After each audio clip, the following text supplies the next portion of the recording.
പുതിയ ശീലങ്ങൾ തുടങ്ങിയതിൻ്റെ ഭാഗമായിട്ട് മൂന്നാം ദിവസം എനിക്ക് കഴിക്കാനായിട്ട് ഇന്ന് കിട്ടിയത് പഴങ്കഞ്ഞിയാണ് കേട്ടോ. എങ്ങനെ കഴിക്കാണ്ടിരിക്കും? തലേന്ന് എവിടെയെങ്കിലും കറങ്ങാൻ പോയിട്ട് വരുമ്പോൾ ബോണ്ടിയും ബജ്ജിയൊക്കെ വാങ്ങി തിന്നിട്ട് വന്നു കഴിഞ്ഞാൽ പിന്നെ ആർക്കും ചോറ് വേണ്ട. ബാക്കിയുള്ളത് കഴിക്കാനാണല്ലോ ഈ വീട്ടിൽ ഞാൻ ഏക അംഗമായിട്ടുള്ളത്. അപ്പോൾ ഇത്രയും വിശന്നിട്ട് വാരി തിന്നണമെങ്കിൽ അതിന് മുമ്പ് കഠിനമായ ജോലി ചെയ്തിട്ടുണ്ടാവില്ലേ?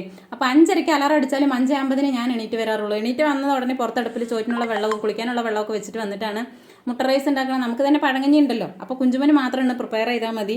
അപ്പോൾ അതിനായിട്ട് ക്യാരറ്റ് ബീൻസൊക്കെ അരിഞ്ഞ് പുറത്ത് വെച്ചിട്ട് വന്ന് അച്ഛൻ്റെ മകൻ്റെ ഇടയിൽ കൂടെ ഈ മിറ്റ ഓടിക്കുന്നത് എനിക്കൊരു വലിയ ടാസ്ക്കാണ് കേട്ടോ.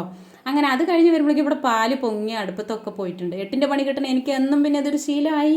അങ്ങനെ ഫ്രൈഡ് റൈസ് ഉണ്ടാക്കാനായിട്ട് എണ്ണ ഒഴിച്ച് നമ്മൾ അരിഞ്ഞ് വെച്ചിരിക്കുന്ന പച്ചക്കറികളൊക്കെ അതിൽ ചേർത്ത് നന്നായിട്ട് വഴറ്റിയിട്ട് കുറച്ച് ഗരം മസാലയും ആവശ്യത്തിനുള്ള മുട്ടയിട്ട് നന്നായിട്ട് അങ്ങോട്ട് മുരിഞ്ഞെടുത്തതിന് ശേഷം കുറച്ച് ചോറിടുക, സോയ സോസ് ആവശ്യത്തിനുള്ള ഉപ്പൊക്കെ ഒഴിച്ച് മല്ലിയില തൂവി ഇറക്കുക.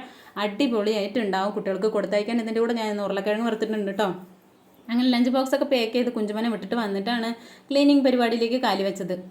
അറിയാതൊന്ന് കാലി വെച്ചതിലാണ് കണ്ണും മൂക്കൊക്കെ ഒന്ന് പോയത്. അറിഞ്ഞെങ്ങാനും ഞാൻ ക്ലീനിങ് പണി തുടങ്ങിയിട്ടുണ്ടെങ്കിൽ ഇന്ന് എൻ്റെ അവസ്ഥ എന്തായിരിക്കും? അവസാനം കണ്ണിലും മൂക്കിലും പൊടി കയറി കരച്ചിലും പിഴിച്ചിലുമായി. എന്നാലും സാരമില്ല, തുടങ്ങിയ പണി നമ്മളെ പകുതിയിലൂടെ നിർത്താൻ പാടില്ലല്ലോ. അങ്ങനെ ഒരു വിധത്തിലൊക്കെ അടിച്ചു കൂട്ടി വാരിയതിന് ശേഷമാണ് ആ കഞ്ഞി കുടിക്കുന്നത്. അപ്പോൾ മനസ്സിലായില്ലേ, കഠിനമായി ജോലി ചെയ്തതിൻ്റെ വിശപ്പാണ് ആ വേഗം വേഗം വാരി തിന്നുന്നത് കേട്ടോ.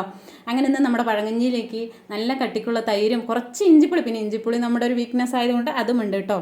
പിന്നെ അതിൻ്റെ കൂടെ നമ്മൾ കുറച്ച് തേങ്ങ കട്ട് ചെയ്ത് സവാള കട്ട് ചെയ്ത് തലേന്നത്തെ മീൻ കറിയും കൂട്ടി അടിപൊളി. അപ്പോൾ നമ്മുടെ വീഡിയോസ് ഇഷ്ടമാണെങ്കിൽ സബ്സ്ക്രൈബ് ചെയ്ത് സപ്പോർട്ട് ചെയ്യുക.